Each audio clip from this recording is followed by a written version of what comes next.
जय मैथिली। जय मैथिली। की हाल चाल छै? बढ़िया, सब बढ़िया। अच्छा अच्छा अच्छा अच्छा अच्छा की बहुत दिन भ गेल, नहीं फोन नहीं भेंट घाट। की करबै, नौकरी चाकरी में अच्छा। समय के कनी अभाव छै। मतलब कि गृह कानन नाना जंजाला। नाना जंजाला हुआ। अच्छा अच्छा अच्छा अच्छा वो देखलहुँ इंस्टाग्राम फेसबुक पर अपने लिखने छलिए कि जे मैथिली कार्यक्रम कऽ रहल छी आ ओहिमे जे छै से कवि सम्मेलन कऽ रहल छी। से विद्यापति की केना?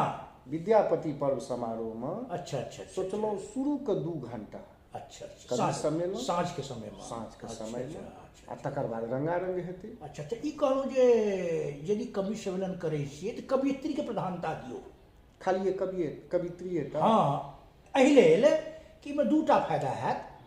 एकटा तऽ जे छै से जे रहती कवियत्री ओ जे छै करती कविता और ओ अपन जे छै से पतिदेव के संगमे से एती धियापुता रहतनि, एक आधटा जे छै से मतलब संगियो रहतनि हुनकर।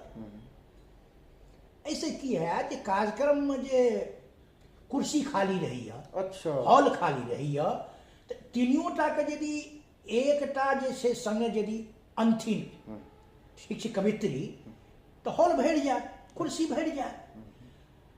और दोसर की हैत कि अहाँके जे छै बढ़िआँ जकाँ कविता भऽ जायत। वाह। ताहि दुआरे कहलहुँ जे एहिमे जे छै से बेसी से बेसी जे अहाँ प्रधानता देबै से कवियत्रीके देबै। अपने की विचार? कवि एकोटा नहीं, हम तऽ कहब जे किरण कवित्रीके कहियौ। खाली कवित्री टा रहतै। हाँ, तऽ कवि तऽ चाही ना। कवि तऽ चाही, लेकिन आइ काल्हिके दिल्ली एनसीआर में जे देखै छियै बेसी प्रधानता तऽ कवियत्रीके छै। अच्छा, कवि तऽ जे छै से नामे मात्र छै, या बेसी से बेसी जे ओहिमे का आयोजक रहै छथिन सएह कवि बनि जाइ छथिन।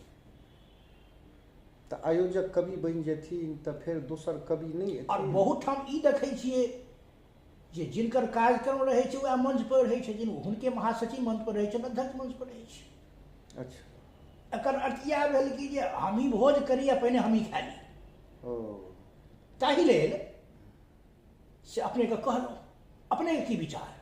ठीक छै। अपने अपनेके विचार पर विचार करबै। करबै विचार। जय मिथिला। जय मिथिला। जय मैथिली। जय